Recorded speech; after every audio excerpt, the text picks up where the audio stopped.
Okay guys, this is really going to be a value-packed video because I'm going to be showing you all the current softwares I use for my own online agency. So hopefully by the end of this video, you should be able to pick maybe one or two, implement it in your own agency to make it even better. Let's get straight into it.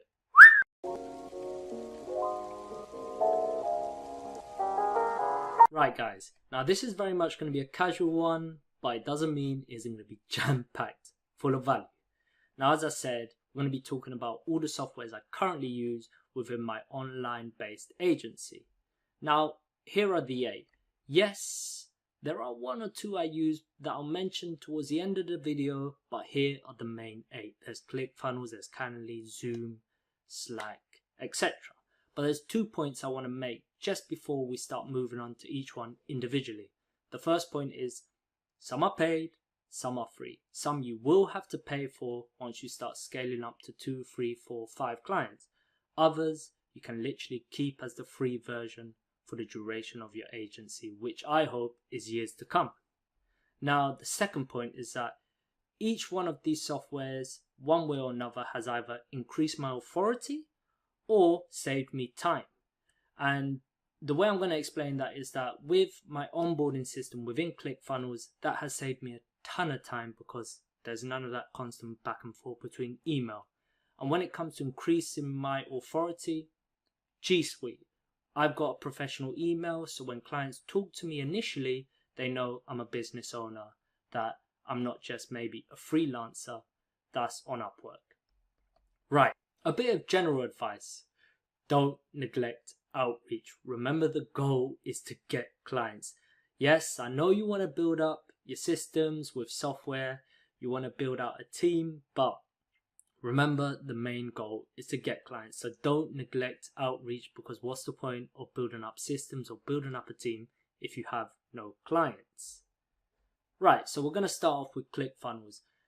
I use ClickFunnels for my client funnels when it comes to Facebook advertisement. I use it for my onboarding system I mentioned just about 1 or 2 minutes ago. And I use it for an order form page that I mentioned in my previous video.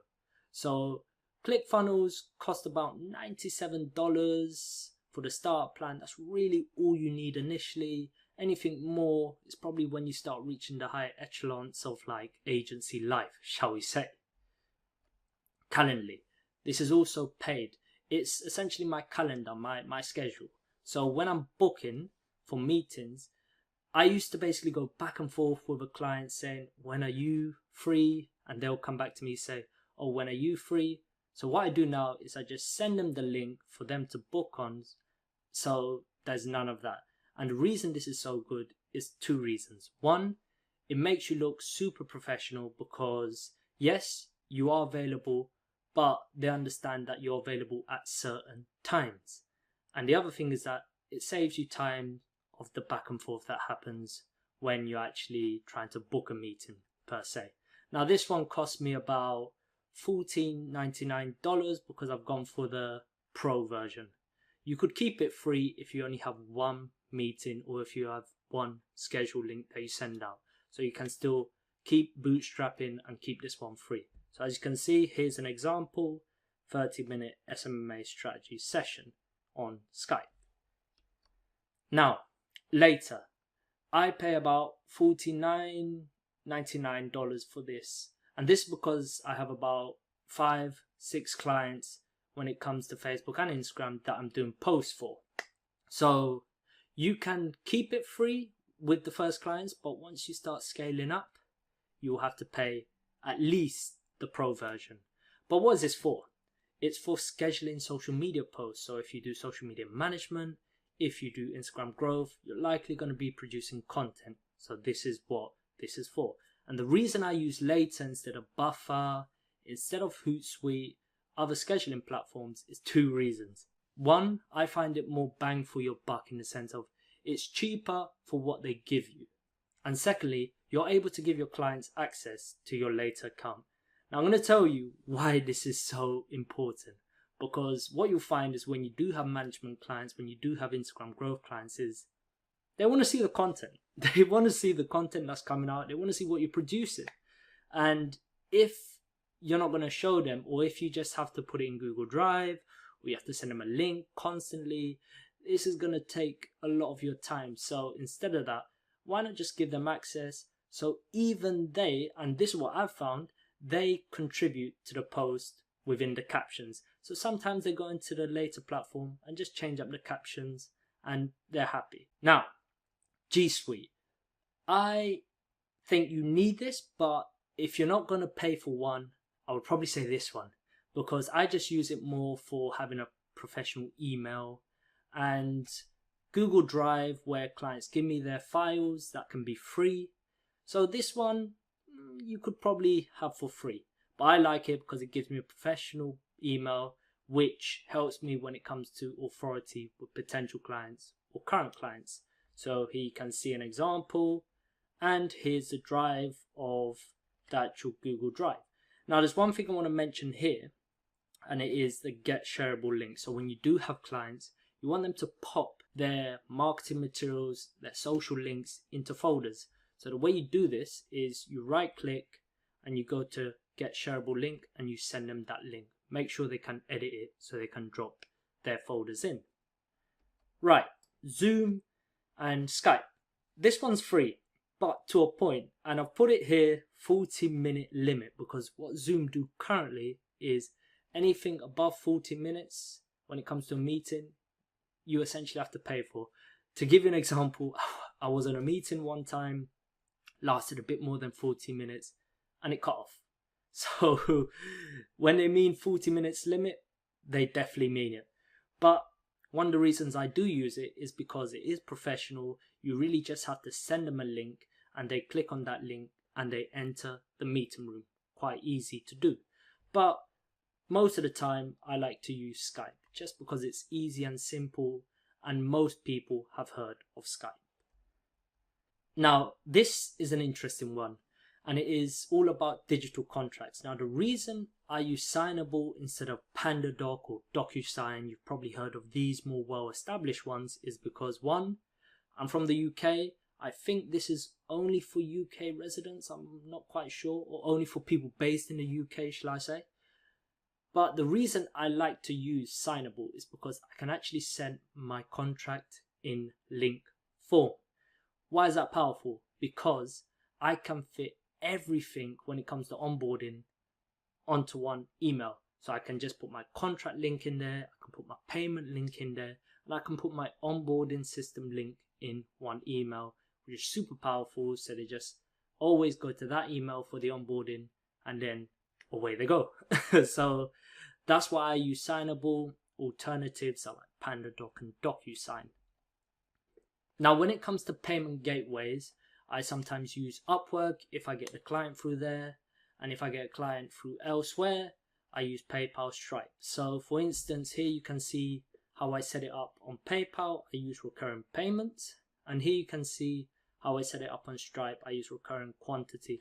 Like I showed in the previous video, I'll probably link below so you can actually go to that and watch it if you're curious.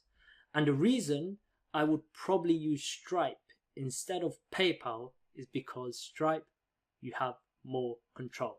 Now I'm going to tell you a bit of a story what happened to me when I did get a local client here, and I set him up on PayPal. Now what happened is that he just stopped paying. He just cut the payment and said, Gino, I'm struggling a bit with my finances. Why don't you send manual invoices from now? And I had no idea at the time that someone could cancel PayPal recurring payments until then. And what happened? He would pay me late. The relationship deteriorated. I would essentially be stopping work because he wouldn't be paying on time. And there was just a lot of frustration there. So since then, I've tried to transition to Stripe, where you have more control, where as long as they put their card details into your order form, you have much more control over the payments, so they can't just go in and suddenly cancel and start saying, I'm going to pay you manually. So that's why I would choose Stripe just over PayPal if you're getting someone through LinkedIn or cold calling or a different lead gen source that isn't really Upwork related. Now, the last one I'm going to talk about is Slack. Now, one thing I've found is that once you actually put all your clients onto one communication platform, you find that in the morning, you can just check your messages, boom, boom, boom, everything's good, shut down. So that just makes things much more easier, and you're able to block your days out. And when it comes to actually setting your client up on Slack, you want them to have their own private channel instead of the general feed, because you don't want other businesses knowing their business, if that makes sense. So you want to give them their own private channel so you can discuss their issues there. And just before we get onto this slide, I just want to talk about one or two bonus softwares that I've used in the past, and one or two I currently do use here and there. And that is Canva. Canva is where you can actually produce professional looking graphics instead of Photoshop, and it's free. So if you don't have a graphic designer, that's a great place to create graphics for clients. And the second one is Free Agent. This is an accountancy software, so obviously if you run a business, later on down the line, you're probably going to have to pay tax. Or most certainly you're going to have to pay tax. If you live in the UK or US, you don't want to pay tax, go to Dubai. I don't think they pay tax there. But anyway, let's get back into the slides. Now, if you're new to Upwork, then don't fixate on systems. Do this instead. Apply to jobs. Outreach, outreach, outreach. And I've mentioned in a few of my other videos where you got to be persistent with this. You're new. You're not really going to be seen as an authority yet. So you really need to be persistent. You need to hustle at the start, shall we say. When it comes to actually booking meetings, use the free version of Calendly to book meetings. You don't need to get fancy. You don't need to pay for this. Just use the free version. Use Skype for your meetings. That's also free. Now, I've got a few questions with my onboarding in the past. And if you don't have ClickFunnels or you don't want to do an elaborate onboarding system, do one-page PDF. I used to do that right at the beginning. I used to just send them a one-page PDF of what I needed to get the work done. And that did work initially with the client. So don't stress too much about creating an onboarding system. Have this one-page PDF for now, but I would really suggest getting an onboarding system because it saves you a ton of time. Get them on Slack. Use the free version of Slack because I think you can send probably 10,000 messages on it. Don't quote me on that, but you can use the free Slack version, and I currently have it on the free version and I'm having no problem. And last but not least, deliver results. If you can't deliver results to your clients, no matter what you're doing, you're not going to keep them for long term. You probably won't keep them more than a month, shall we say. Now, I'm going to give you a challenge if you want to accept it. It is setting up your workflow system that takes you from outreach, first point of sale, if you're getting in contact with a client, to delivering results. So it's that middle section where you're booking meetings, you're having meetings, and you're onboarding your client. Those three elements, it would be great for you as an agency owner, or if you plan to be one, to start looking into developing systems so that doesn't become too much of a stress. So those can be at the back of your mind, and at the front of your mind is just all about getting clients and getting results for those clients. So I hope you enjoyed this video. All the links as well to these softwares will be down below if you want to check it out. And I'll be back in a couple of days, so watch out for that because I'm doing a very special video for you guys. And yeah, have a good day.